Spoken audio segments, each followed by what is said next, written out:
চোখের দেখাই সবসময় সত্যি নয়। সালেহ আলাইসাল্লামের কাউম চোখে দেখেছিল কালো মেঘ।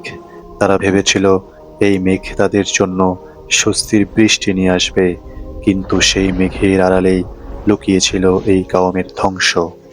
নমরুদ আর তার বাহিনী আল্লাহর সাথে যুদ্ধ ঘোষণা করে আকাশের দিকে তীর নিক্ষেপ করেছিল। সেই তীরগুলো আল্লাহ হুকুমে রক্তাক্ত হয়ে ফিরে আসলো। নমরুদের চোখে দেখা মিথ্যা ছিল, আল্লাহকে পরাস্ত করতে সক্ষম হয়েছে এই ভেবে উল্লাস করছিল। তার উল্লাস মিথ্যা ছিল। ফেরাউনের চোখের দেখায় দেখেছিল সমুদ্র ভাগ হয়ে পথ হয়ে গেছে, যে পথে মুসা আলাইহিস সালাম এবং বিশ্বাসীরা পার হয়ে যাচ্ছে। ফেরাউনের এই উল্লাস করে তাদের পিছু নিয়েছিল। ফেরাউনের চোখের দেখা ভুল ছিল। ফেরাউনের উল্লাস তাকে ও তার দলবল সহ পানিতে ডুবে ধ্বংস করেছিল।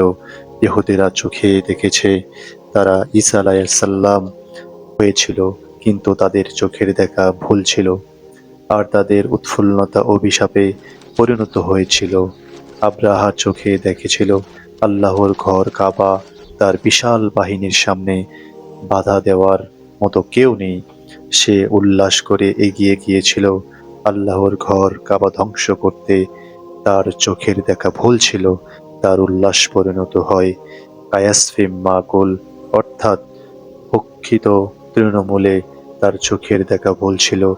তার উল্লাস তার কোনো উপকারে আসেনি। আবু জাহেল বদরের ময়দানে অল্প কিছু মুসলিম সৈন্য দেখে উল্লাস করেছিল। তার চোখের দেখাই সব ছিল না। সে দেখেনি আকাশ থেকে নেমে আসা আলফিল মালাইকা। তার চোখের দেখা ভুল ছিল। তার উল্লাস অন্ধকারে নিক্ষেপ করেছিল। অতঃপর আজ যারা নিজেদের চোখে কাফেরকে জাকজমক, শান শওকত, শক্তি, ক্ষমতা দেখে উৎফুল্ল হচ্ছে, তাদের বিজ্ঞান, প্রযুক্তি আর উন্নতি দেখে ইসলামকে পাশে সরিয়ে রেখে তাদের আদর্শ গ্রহণ করছে, শীঘ্রই তারা জানতে পারবে তাদের চোখের দেখা ভুল ছিল।